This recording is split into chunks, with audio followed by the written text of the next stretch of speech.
അവന്മാരെ ഒരുത്തനെ ഞാൻ വെറുതെ വിടില്ല. ചന്ദ്രേട്ടൻ കണ്ടോ, എല്ലാവരും ഞാൻ പോലീസിനെ കൊണ്ട് പിടിപ്പിക്കും. എന്നിട്ടെന്തിനാ കേസും ബുക്കാറുമായിട്ട് കുറെ നാൾ നടക്കാനോ? അവന്മാര് ചുമ്മാ അല്ലോ തല്ലിപ്പൊളിച്ചത്, നീ വൃത്തികേട് കാണിച്ചിട്ടല്ലേ? ചന്ദ്രേട്ടാ, എടാ ഇപ്പൊ നമ്മുടെ പ്രശ്നം അതല്ല, പണമാണ്. എങ്ങനെയാ ബിസിനസ് റീസ്റ്റാർട്ട് ചെയ്തില്ലെങ്കിൽ നമ്മൾ രണ്ടുപേരും കടക്കാരുടെ കൈ കുടുങ്ങും. ഡാഡി അറിയുന്നതിന് മുമ്പ് മമ്മി തന്ന പൈസ തിരിച്ചു കൊടുക്കണം. അതാ എന്റെ ടെൻഷൻ. അങ്ങേരുടെ മുമ്പിൽ കുറെ ജാട കാണിച്ചതാ ഞാൻ. നീ എന്താ എന്റെ കാര്യം ആലോചിക്കാത്തത്? 2 ദിവസം കഴിഞ്ഞാൽ കടക്കാർ എന്റെ വീട്ടിൽ വന്നു തുടങ്ങും. ഞാനൊരു പ്രാരാബ്ധക്കാരനാണ്. ചന്ദ്രേട്ടന്റെ കയ്യിൽ ഈ സേവ് ചിൽഡ്രൻ ഫോറത്തിന്റെ ഫണ്ടൊന്നും കാണില്ല. ഒന്ന് പോടാ അവിടുന്ന്. കമ്മിറ്റിക്കാരറിയാതെ അത് തൊടാൻ പറ്റില്ല. മാത്രമല്ല ഞാനത് ചെയ്യില്ല. പിന്നെ നമ്മൾ എന്ത് ചെയ്യും? എന്തെങ്കിലും ഒരു വഴി ചന്ദ്രേട്ടൻ കണ്ടുപിടിച്ച് തന്നേ പറ്റൂ. ആരെ കൊന്നിട്ടായാലും ഞാൻ പണം ഉണ്ടാക്കിക്കോളാം, പ്ലീസ്. പെട്ടെന്ന് കാശുണ്ടാക്കാൻ വളഞ്ഞ വഴികളേ ഉള്ളൂ. ആ പോർട്ടിലെ ഉസ്മാൻ പറഞ്ഞെന്നാ മൂപ്പര് അങ്ങനെയാണ് കാശുണ്ടാക്കിയത്. എന്ത് ചെയ്യാനും ഞാൻ റെഡിയാ. അതല്ല മഡോണ, എനിക്ക് തീരെ വശമില്ലാത്ത കാര്യങ്ങളാ ഇതൊക്കെ. നീ കൂടെ ഉണ്ടെങ്കിൽ മാത്രമേ ഞാൻ ഇതിനൊക്കെ ഉള്ളൂ. ചന്ദ്രേട്ടൻ എന്നെ വിശ്വസിക്കാം, ഞാൻ കൂടെ ഉണ്ടാവും. എന്താ കാര്യം? സംഗതി ബ്രൗൺ ഷുഗറാ. കുറച്ചു ദിവസത്തെ മെനക്കേടുണ്ട്. ഗോവ വരെ ഒന്ന് പോണം. 10 ലക്ഷം രൂപയുടെ സാധനം ലൂസാക്കി വിറ്റാൽ 20 ലക്ഷം കിട്ടും. 10 ലക്ഷം രൂപ ലാഭം, അതും പെട്ടെന്ന്. വേറെ ഒരു ബിസിനസ്സിലും ഇത്രയ്ക്ക് ലാഭം കിട്ടില്ല. പക്ഷേ 10 ലക്ഷം രൂപ ആദ്യം കൊടുക്കണ്ടേ? അതെവിടെ നോപ്പിക്കും? ഒരാഴ്ച കൊണ്ട് തിരിച്ചു തരാന്ന് പറഞ്ഞാൽ എത്ര ലക്ഷം വേണേലും തരും ആ ബ്ലേഡ് രാജൻ. എങ്കിൽ അത് മതി. പക്ഷെ രാജൻ എന്തെങ്കിലും ഗ്യാരണ്ടിയായി നൽകേണ്ടി വരും. നിന്റെ പേരിൽ എന്തെങ്കിലും ഉണ്ടോ? സ്വത്തോ മറ്റോ?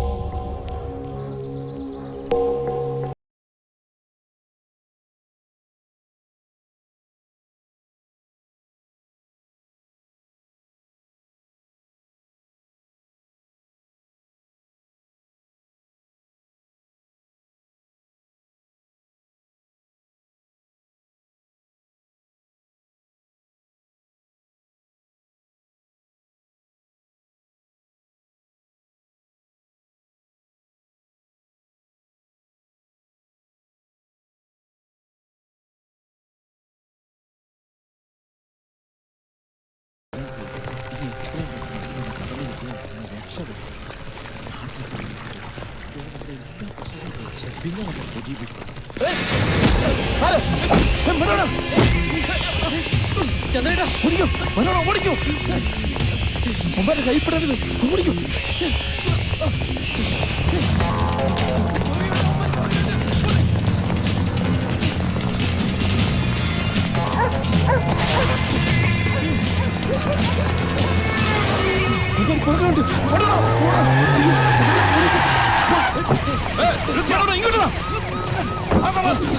ബാഗവന്മാരുടെ കൈപ്പെടരുത്.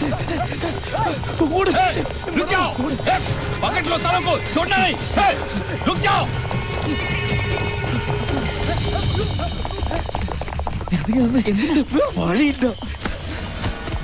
നീ പേടിക്കണ്ട, നാട്ടിലെത്തിയാലൂടെ നമുക്ക് എന്തെങ്കിലും വഴി ഉണ്ടാക്കാം. നമ്മൾ രണ്ടുപേരും 2 വഴിക്ക് പോകുന്നതല്ലേ. നീ ഇത് വഴി വെക്കോ. ഇത് വെച്ചോ. നീ പോടാ. ഞാനല്ല, എനിക്കറിയില്ല.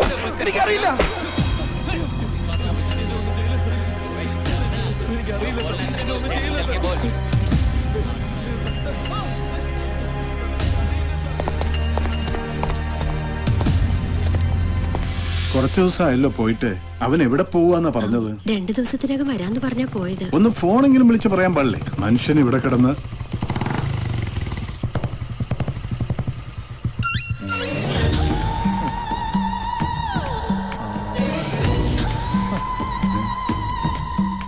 ഇതല്ലേ മത്രോട് മറഡോണയാ മുതലാളി. ഏതോ വായിക്കൊള്ളാത്ത പേരുള്ള ഒരുത്തനില്ലേ ഇവിടെ? ആരാ?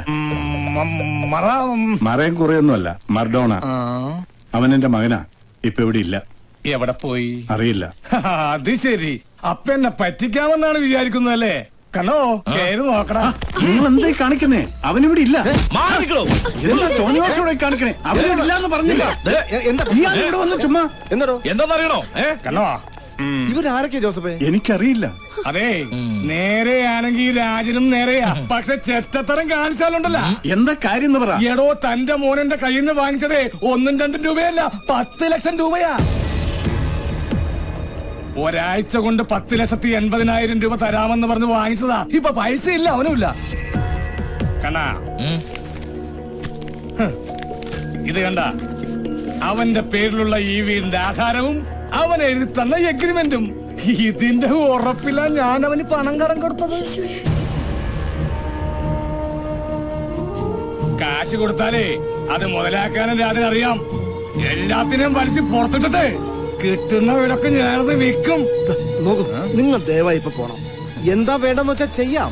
എനിക്ക് എന്റെ കാശ് കിട്ടണം, എന്നിട്ട് ഞാൻ പോകൂ. തരാം, പക്ഷേ ഇപ്പൊ നിങ്ങൾ ബഹളം ഉണ്ടാക്കാതെ പോണം പ്ലീസ്. ഇപ്പൊ ഞാൻ പോകുന്നു. എന്റെ പൈസ അങ്ങ് എത്തിച്ചേക്കണം. ഇനി എന്നൊരു വരവ് കൂടി വരുത്തരുത്. കണ്ണാ,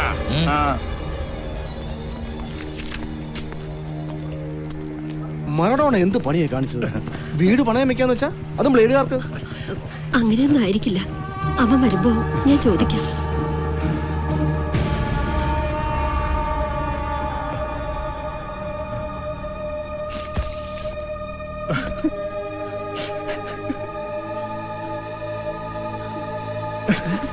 ജോസഫേ, വിജയ,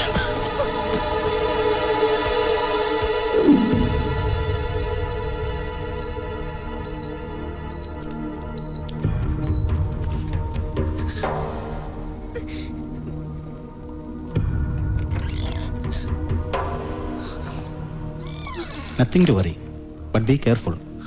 ഒരു മൈനർ അറ്റാക്ക് ആയിരുന്നു. ഭാഗ്യം കൊണ്ടാ കുഴപ്പമൊന്നും സംഭവിക്കായിരുന്നു. ഏതായാലും കുറച്ച് ദിവസം ഒബ്സർവേഷനിൽ കിടക്കട്ടെ.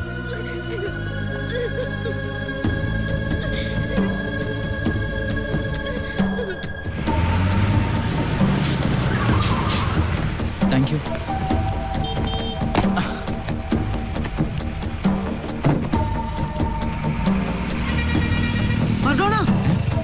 നീ എവിടെയായിരുന്നു? നീ വന്നേ, എന്താ? വണ്ടി കയറി പറയട്ടെ. എന്താടാ, വല്ല പ്രശ്നവും?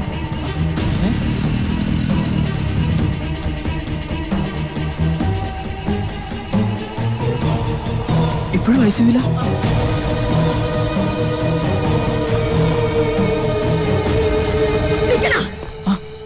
എന്തിനാ ഇപ്പൊ ഇങ്ങോട്ട് വന്നത്? ആ മനുഷ്യന്റെ ഉള്ള ജീവനും കൂടെ കളയാനോ? മമ്മി, ഞാൻ വിളിക്കരുതെന്നെ മമ്മി എന്ന്. എനിക്കത് കേൾക്കണ്ട. എന്നെക്കാൾ കൂടുതൽ നിന്നെ സ്നേഹിച്ചതാ നിന്റെ ഡാഡി. എന്നിട്ടാ മനുഷ്യനെ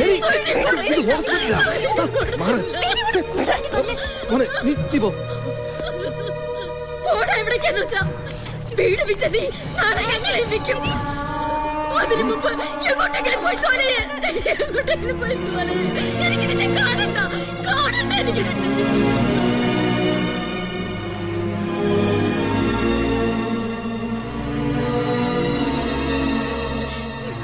എനിക്ക് മതിയായി. ഇങ്ങനൊരെണ്ണത്തിന് എനിക്ക് എന്തിനാ തന്നത് കർത്താവേ?